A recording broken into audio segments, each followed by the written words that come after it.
Saudações, gente bonita. Mestre Leider aqui falando, interior da Mata Atlântica, interior mesmo. Interior da Mata Atlântica. São 7h20 da manhã. E nós vamos falar sobre o Erdogan, da Turquia. Muito bem. O Erdogan.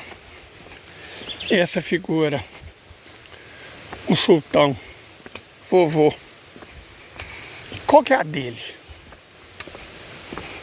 Ele é OTAN ou ele é BRICS menos? Falo BRICS menos, gente, porque BRICS mais, BRICS plus, como queira, são os 5 BRICS originais e os que entraram depois com direitos plenos: Arábia Saudita, Emirados Árabes Unidos, Egito, Irã, Etiópia. Esses são os BRICS mais. Esses que foram aceitos depois como associados, né? Coisa assim. Esses são os BRICS menos. Uganda, Cuba, Bolívia, Cazaquistão, Bielorrússia. São os BRICS menos. Importante mesmo, e nós já até fizemos um vídeo comentando sobre isso, foi a entrada de 3 dos 4 poderosos da ASEAN: Indonésia, Malásia, Tailândia. Nós explicamos que isso vai fazer uma diferença monumental nos BRICS, em especial para a Índia, para a Rússia e para a China. O que significa uma derrota tática enorme dos Estados Unidos, da Europa, do Reino Unido e de Israel. Porque o Indo-Pacífico, no qual os Estados Unidos tinham grandes pretensões, agora é um lago sino-indo-russo, graças a esses 3 e a posição estratégica que eles ocupam. Bloqueou completamente as ações planejadas e previstas dos Estados Unidos, seus micos amestrados, né? OTAN, Austrália e suas colônias insulares ou peninsulares. A parte ocupada da Península Coreana, a província rebelde chinesa, as Filipinas e Singapura. Foi um cheque, né? Um cheque enorme que os BRICS e principalmente Índia, Rússia e China deram nas pretensões yankees e ocidentais. Ok, mas o fato é que nós não estamos falando de BRICS mais, né? No certo limite estamos falando de BRICS menos. A Turquia é um desses BRICS menos, certo? A Turquia é um desses BRICS menos. Por que ela não é um BRICS mais, como em breve vai ser Indonésia, Malásia, Tailândia? Porque o Modi vetou. Modi vetou. Assim como o Lula não vetou a Venezuela, vetou o Maduro, pelo menos por enquanto, para ver se ele passa por um processo de reeducação, de civilização. O Modi vetou a entrada como membro pleno da Turquia. É por isso que não entrou ninguém. Por isso que os 3 do Sudeste Asiático levaram tempo extra para entrar.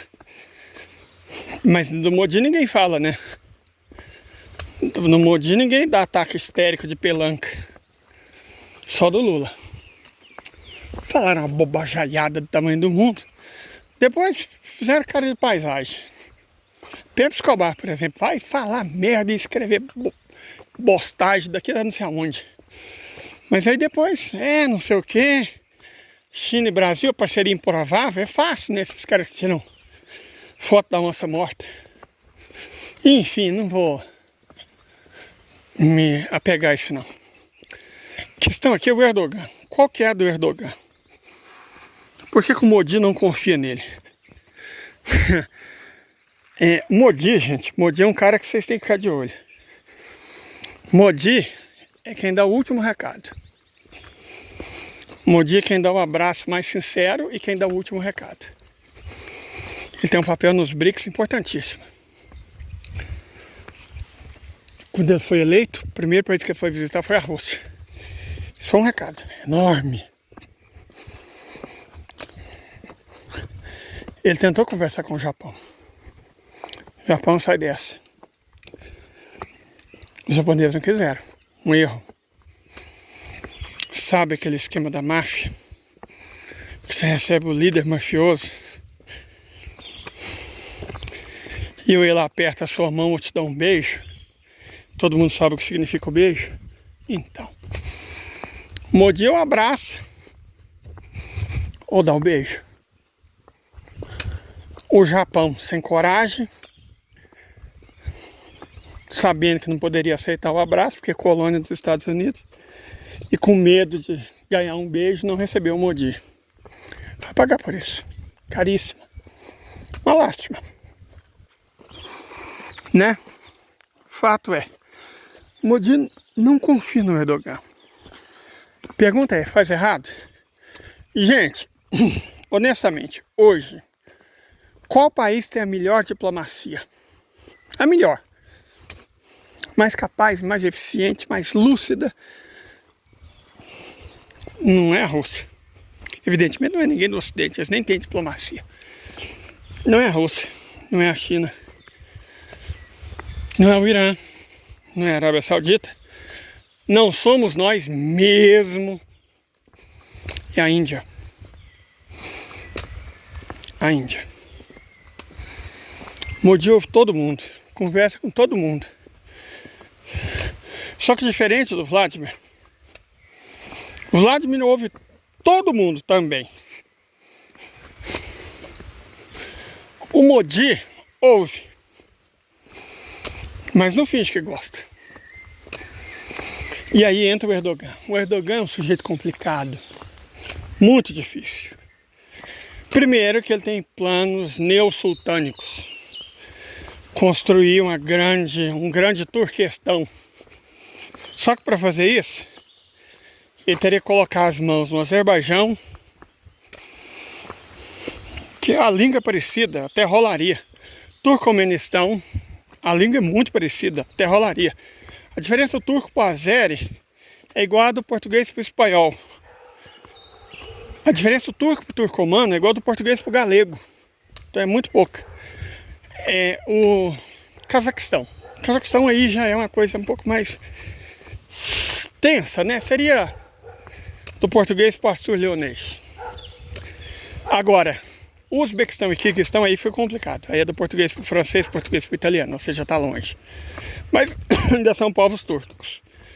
O problema, é claro que isso é um problema, é que duas regiões do mundo habitadas por povos túrquicos estão sob controle da China, Xinjiang e Uigur, que os uigures são os ancestrais de todos os turcos, e da Rússia, o Tartaristão.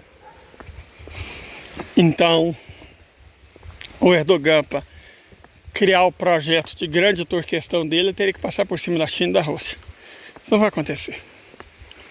Mas se é um problema sino-russo, por que é exatamente o Modi que encrespa? Bom, apesar da Índia parecer quieta, parecer que não faz... O bom diplomata é assim. O bom diplomata é assim. Ele não aparece, ele não é histriônico, ele não faz declarações, ele não fica assinando bobagem, não. É a moita. A paz conseguida com a China foi conseguida, claro, intervenção russa, negociou e tal, mas os indianos souberam negociar contra um parceiro difícil. Gente, eu amo Xi Jinping, ele é meu ídolo. Teoria marxista, teoria ecológica, na maneira como ele governa, como comunista, como socialista, como teórico. Mas o Xi Jinping, ele é herdeiro, ele tem essa responsabilidade de uma tradição que é milenar e que não é compassiva. Às vezes, então, Xi Jinping acaba sendo muito duro, de modo que negociar com eles pode ser difícil. Todavia, Narendra Modi é herdeiro de uma tradição ainda mais antiga. A civilização hinduísta é a mais antiga desse planeta. Fala assim, a Suméria, eu nem estou falando do Vale do Indus. Suméria, Vale do Indus e Egito, hoje em dia a gente sabe disso. São ambas civilizações de 6.000 anos. A civilização hinduísta tem 8.000. Né? 8.000. A mais antiga cosmovisão e tradição civilizacional desse planeta é hinduísta. Narendra Modi, hinduísta praticante, é herdeiro dessa tradição.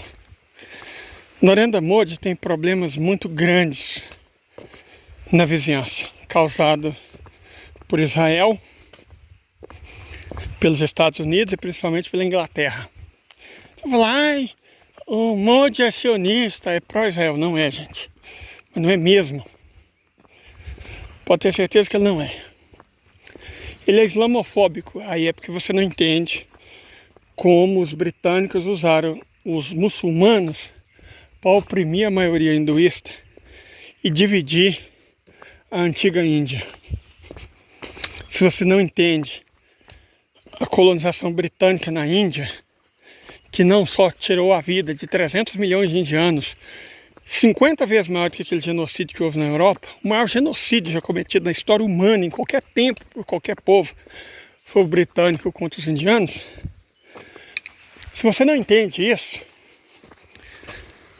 você não compreende a relação do Modi com certos grupos muçulmanos dentro da Índia.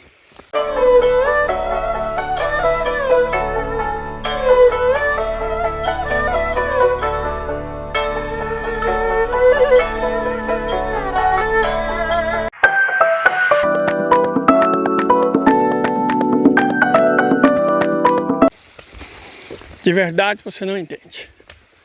Busque fazer isso. Certo? Mas onde é que entra o Erdogan nessa história? Para atingir interesses quase inconfessáveis, mas explícitos que ele tem, principalmente na Ásia Central, ele confronta na moita, mas confronta a China e a Rússia. Ah, mas ele é aliado, está nos BRICS. Não. Acima de tudo ele mesmo. Depois deles os turcos. Depois deles os túrquicos. Só o resto do mundo. E essas diatribes do Erdogan, por uma série de questões, elas não podem ser respondidas diretamente por chineses e russos, porque há interesses maiores em jogo, como controlar o Mar Negro. Faz total sentido a Turquia nos BRICS, mas não rola a Turquia nos BRICS mais, porque não dá para confiar no Erdogan. Então alguém tem que impedir, e essa pessoa é o Narendra Modi. Cara, publicamente, não dá. Vamos ver como a Turquia se comporta. O Modi deu o recado. Mas o interesse maior em ver como o Erdogan se comporta é de chineses e russos. Como esses três países cooperaram para o ingresso de Indonésia, Malásia e Tailândia nos BRICS menos, e futuramente nos BRICS mais, isso é fundamental para a Índia, que não tem poço de água profunda, que precisa de uma saída, né? Inclusive por terra, e depende, portanto, de investimento chinês, incrivelmente. Porque, cara, a Índia chegou no Polo Sul da Lua, chegou em Marte, e não chega a fazer uma rede de trem-bala, ligando, por exemplo, Kolkata, Delhi, Benares, Mumbai. Sim, é isso. Ainda não tem trem-bala. Isso prejudica a integração dela, porque ela tem que passar pelo Paquistão, inimigo, para chegar no Oriente Médio e na África e na Europa. Ela tem que ultrapassar o Himalaia. Os chineses conseguiram, mas você tem que ter uma ligação via Nepal. que depende da doença chinesa. Ela tem que atravessar o Sudeste Asiático. E a Índia, como nós dissemos, não tem condição para isso. A China tem. Então, a Índia precisa muito da parceria com a China, mas a China também precisa muito da Índia.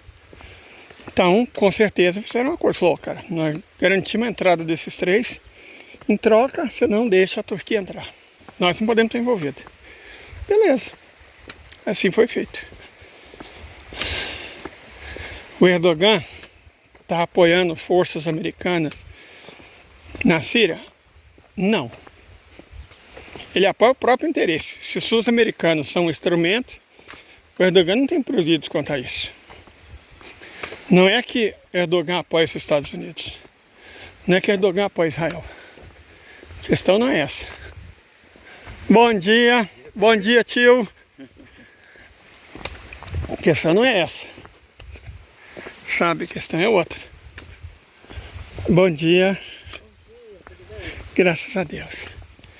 Então, a questão é que o Erdogan, ele é um discípulo de si mesmo. Né? E se os americanos servem a ele?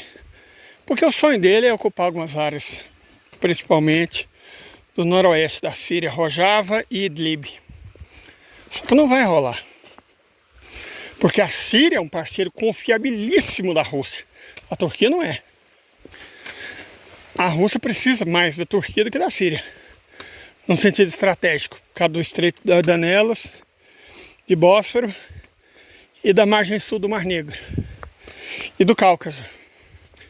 Mas evidentemente os russos, o Vladimir não é estúpido o suficiente para confiar no Erdogan. O Erdogan não é confiável. Os interesses do Erdogan são confiáveis. Enquanto os interesses do Erdogan prevalecerem, aí você pode confiar nele. Agora a Síria é confiável. A Síria é muito confiável, o Irã é confiável. A Síria mais ainda. E desde há muitos anos. Então, o compromisso primeiro da Rússia é em libertar a Síria dos proxies de Israel, como o Daesh, dos proxies dos Estados Unidos, como os curdos, dos proxies do Reino Unido, como o Exército Árabe Sírio, e dos turcos. Idlib tem que voltar à soberania síria. Esse é o ponto. Idlib vai voltar à soberania síria. Só que os russos não podem estar oficialmente envolvidos. E aí que entra o Irã. E aí que entra a Índia para bloquear a Rússia, para bloquear a Turquia nos BRICS+. Então, fica aqui nos BRICS mesmo, minha filha. Na volta a gente compra seu ingresso para os BRICS+. A Venezuela nem nos BRICS- pode ser aceita, porque o Maduro é um sujeito para diplomacia um desqualificado. Falastrão, histriônico. Então, para diplomacia ele não serve. Então, nem para os BRICS-. Além disso, a Venezuela não precisa estar nos BRICS para Irã, China e Rússia ajudarem ela. Então, você não precisa. E se ele mais atrapalha do que ajuda estando, ele não está. O Lula fez o papel de Erdogan. Fez o papel de Modi, só que em relação à Venezuela. Né? Quem fez o papel de Erdogan foi o Maduro. É um Erdogan sem inteligência. De toda forma, é isso. O Erdogan não está a favor dos Estados Unidos. Nem o Erdogan está a favor da Rússia. O Erdogan está onde sempre esteve, a favor de si mesmo. E esse é ele, cara. A geopolítica, ela não pode ser feita... Eu evito a discussão deontológica. Por isso que eu passei tanta raiva com a questão venezuelana. Sabe, eu acho muito hipócrita. Eu acho muito moralista a discussão deontológica. Ai, o Brasil tem que socorrer a Venezuela. Tem que abraçar o nosso irmão. Ah, que bobagem, gente. Não é assim que a geopolítica funciona, não. Nosso irmão é um indígena da Amazônia, vítima do exército dos garimpeiros e dos latifundiários. Nosso irmão é o pobre brasileiro mesmo. É o favelado, é a mulher, é o trabalhador. Esse é o nosso irmão, primeiro nosso irmão. Venezuela é nosso primo.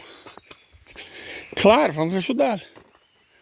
Apesar do Maduro. Não por causa dele, igual eles querem. Da mesma forma, o Erdogan é um Maduro um pouco mais inteligente do Modi. O Modi, assim como o Lula, não tem nada contra o Maduro, eles até trocam carícias eventualmente. O Modi não tem nada contra o Erdogan. Mas os amigos do Modi têm. E o Modi é leal. Muito leal. Muito leal. O Modi é extremamente leal. E aí não só ele mesmo. Essa é a diferença. Erdogan é leal a si próprio. Aos filhos ladrões. Esse é o Erdogan. Modi é outro tipo de homem. Modi é outro tipo de ser humano. Outro tipo de líder. É sobre isso, gente. É só sobre isso. É só não desesperar, não ter pânico. Não é uma coisa difícil de entender. Ok? Inclusive, nós já estamos, quando passa aquela última ponte, eu inicio o quarto final na direção do povoado onde eu quero chegar para subir esses vídeos. Ontem eu não pude subir, porque eu tive um dia punk, né? Tipo, não consegui dormir, meu ombro estava doendo muito. Consegui ser o segundo a ser atendido na UBS, no postinho. O médico falou, rapaz, me deu um encaminhamento, um pedido de raio-x. Graças a esse encaminhamento, eu fui atendido super rápido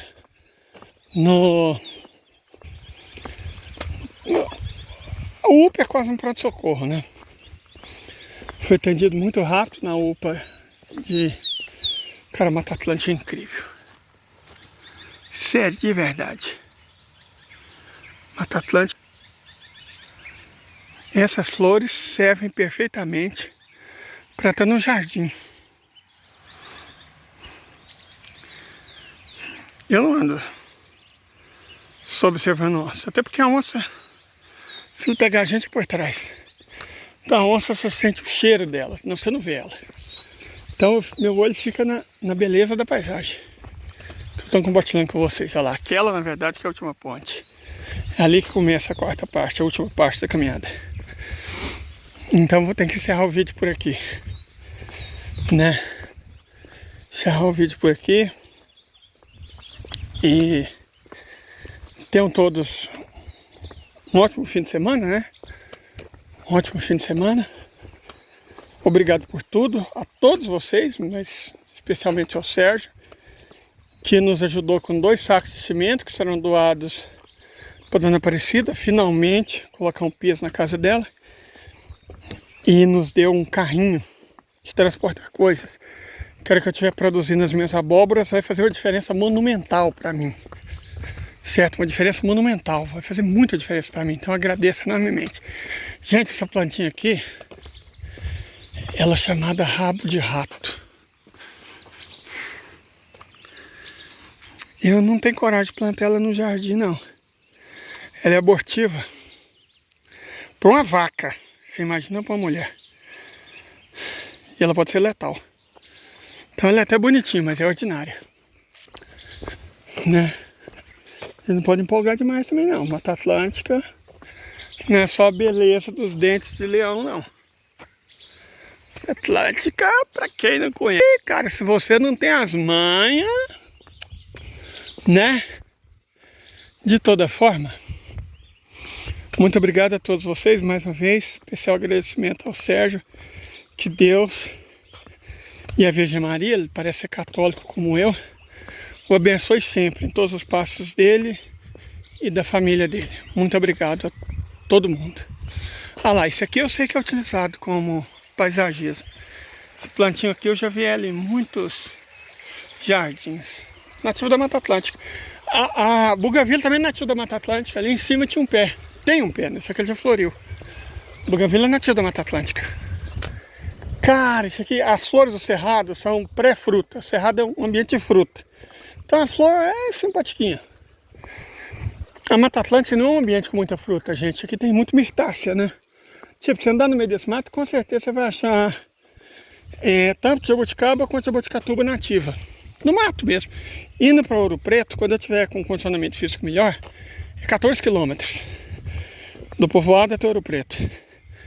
E tem umas subidas muito mais punks do que as que eu enfrento aqui, que é só 7,5 km.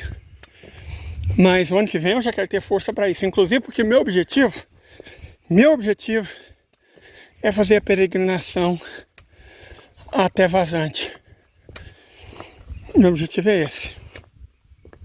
Quer fazer a peregrinação até Vazante e um dia, quem sabe, até Aparecida. E um dia, quem sabe, cara, um homem é feito de sonhos. Caminho de Santiago. Né? Um homem é feito de sonhos. E o sonho não pode ser só material. Não pode ser só carro, fazenda, gado, dinheiro, não. A gente não vai levar nada disso. O caixão não tem gaveta. Eu quero muito fazer. Eu quero ser capaz de fazer peregrinação até Vazante, partindo da cidade que eu morava. Depois, se eu conseguir Aparecida, partindo daqui. E se eu conseguir, e Deus me abençoar, quero fazer o caminho de Santiago. Quero muito. Aí, ó. Aqui pensando. Eu tô com essa botina. Por que eu não tô com a botina nova aqui? Porque ela é muito boa. Tem que guardar ela para uma ocasião mais complexa. Por que eu não tô de tênis? Pelo mesmo motivo. Tênis que eu ganhei da Ana Cláudia. A botina boa veio do Douglas. Para caminhar. A gente tem que saber dosar o que a gente tem. E eu tô caminhando. Obrigado, Arnaldo, Val. Esse passeio de caminhada é show demais. Eu tô treinando também. Como eu disse, eu quero ir para Ouro Preto um dia, 14 quilômetros. De São Bartolomeu, com umas subidas muito mais punks. O condicionamento físico ainda tem que melhorar muito. Conseguindo, eu quero fazer o caminho da cidade onde eu morava, Catalão, até Vazante. Peregrinação até Vazante. Por ocasião da festa de Nossa Senhora da Lapa. Conseguindo, eu quero algum dia sair daqui e chegar em Aparecida. E se eu der conta, um homem é feito de sonhos. E o sonho não pode ser material. O sonho por si é imaterial. Eu quero fazer o caminho de Santiago. Eu quero muito. Mas eu tenho que começar, né? Se eu não dou conta de fazer uma caminhada de 15 quilômetros, eu não dou conta de fazer uma de 120, 140 na verdade. Eu não dou conta de fazer uma de 450. Eu não vou dar conta de fazer uma de 900. Então, se a gente quer, a gente tem que correr atrás. Eu quero produzir meus queijos. Eu não. Alex praticamente parou de falar das vaquinhas, é porque meu irmão vai ter que fazer a cirurgia. Não posso produzir queijo sem meu irmão. Ele é que tem curso. Ele é que sabe fazer queijo. Mas não desisti de forma alguma. Pelo contrário, estou firme. E os morangos também vai dar certo. O senhor já disse, só vai poder fazer a estufa para mim depois do dia 15. Porque tem muito serviço aqui no povoado. Mas aí ele já começa com a estufa. Eu estou guardando dinheiro para nós dar conta de fazer a estufa. E eu vou ter que comprar mais muda de morango, porque eu vou comprar hoje, inclusive. Não, hoje não dá, porque tem que esperar dia 1º. Eu quero comprar mais muda de morango, que aquelas primeiras, bom, as formigas, né, vocês se lembram. Mas eu já comprei as floreiras já chegaram. E eu vou dar um jeito de fazer um negócio elevado. Comprar um protetor de formiga, para conseguir cultivar minhas mudas. E o ano que vem nós vamos estar produzindo morango. E a pousada São Bartolomeu geleia. Vocês podem ter certeza absoluta disso. Eu trabalho os meus sonhos materiais, mas o material não é um sonho, é um objetivo. Não dá para confundir as coisas. É um objetivo. Sonho mesmo, é fazer o caminho de Santiago. E eu estou trabalhando para isso também. Fiquem bem. Até mais. Fui.